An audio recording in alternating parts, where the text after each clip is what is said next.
Welcome back to Fin 24. We are now looking at whether Budget 2017 was good or bad for the millions of South Africans who remain over-indebted. With us in studio, we have Rodger Brown. He's the CEO of debt counselling firm Credit Matters, and he knows a thing or two about over-indebted people. Yes. Welcome, Rodger. Thank you for inviting us. Rodger, basic. Was this a good or a bad budget for people who are struggling with debt? Well, the question really is that those people who woke up on the morning of the budget and went to bed after the budget had been given, whether their lives had changed for the better. And unfortunately, where we're sitting at the moment is we were hoping that we were going to hear jobs, jobs, and more jobs. It's all about jobs, please. Tell us the jobs are coming. The question really should be on those people who went to bed the night before the budget, when they woke up the following day, did they feel their lives were so much better? Or because of the budget, let me do that again. Those people who woke up on the morning of the budget, when they went to sleep later that day, would they have felt that the budget had addressed their needs? And the big issue really is about jobs, because there's thousands and millions of people who are sitting at the moment without jobs and without the opportunity to actually make a difference to their lives. And we've got to ask the question whether the budget actually will address some of those issues. And unfortunately, there's not great news on that front. Yeah, there didn't seem to be anything concrete. There didn't seem to be any real plan on job creation, which would have given slight confidence to the person who is there over-indebted, not being able to pay debts, being harassed by creditors all the time, you know, having sleepless nights. Had there just been a plan that said, this is what we are planning to do in terms of specific job creation, that might have just eased that tension a little bit. Certainly, previous budgets we've heard about national development programs, and we've seen all sorts of different rollout programs by the government where they hope to actually give people opportunities.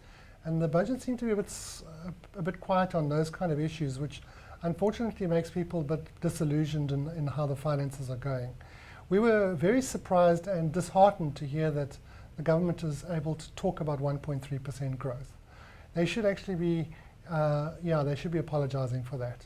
Because if other emerging markets can grow at 6%, etc., and we're only anticipating 1.3%, then clearly there's a disconnect between what the people need and what the government is able to deliver. So once again, it gets to a stage of what seems to be going down. And it seems that Pravin Gordhan was correct. It's about efficiency, is that the money is coming in. But we've got an over-bloated civil society. I believe we've got the fourth biggest bureaucracy in the world. And unfortunately, we've still got doctors leaving the country because there's no opportunity for them. We've still got problems with education and healthcare and in every aspect of our lives. So we should actually be looking at cutting wasteful expenditure and using that money, putting that into places where they can help ordinary South Africans. Yeah, I think what we would like to see is deliverables, like good old-fashioned deliverables. We plan to create these amounts of jobs for these type of people, and this is what these people will produce. And we plan to slash a whole lot of jobs in those departments. We don't need them. They're useless. They don't deliver. We can streamline and make it more efficient. There's also a lot of technology going on which actually can make people redundant and get those people to be retrained into different industries where they can add value rather than keeping them on the gravy train. But this has very much been a budget about patronage and corruption. Is how do you get rid of the patronage and corruption and at the same time give people who are unemployed and who are in debt a reason to feel happy. So if there are people out there who are in debt, who are struggling to make ends meet, what would your advice be to them? Because after yesterday's budget, you're right, it's probably not the most heartening thing that somebody would have heard yesterday. What do you think? Where should they be going? Where should they be turning? What should they be doing? What should their frame of mind be? What should their frame of reference be with regard to debt? Well, the government solution for getting out of debt was debt counselling, and that's been a government policy for the last 10 years.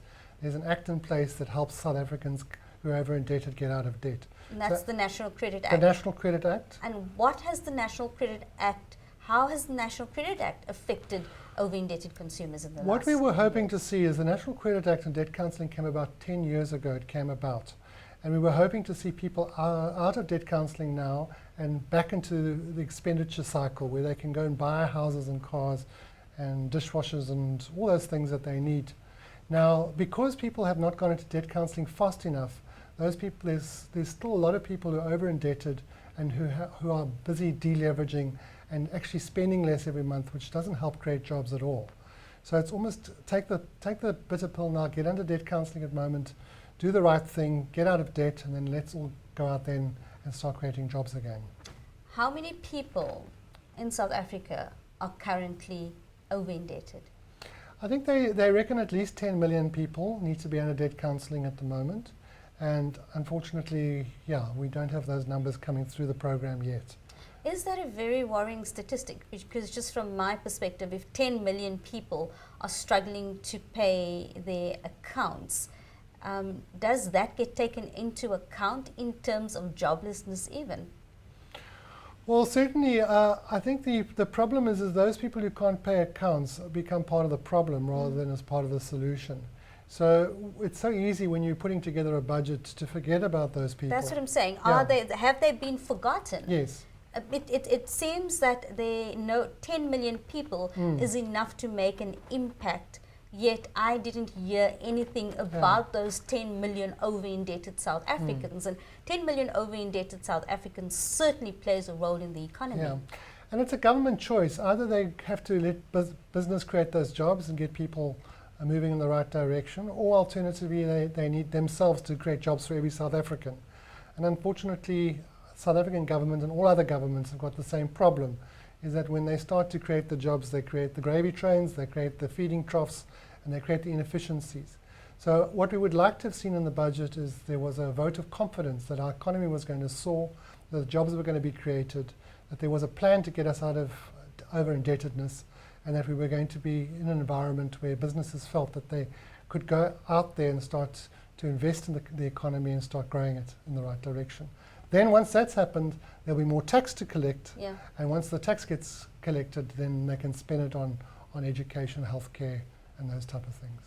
So it comes back down to what we need to see to our debt, what we need to see to our taxes, what we need to see to everything is jobs, jobs, jobs. Thank you so much, Rodger Brown, for coming into studio, and we hope to see you soon. It's been a pleasure.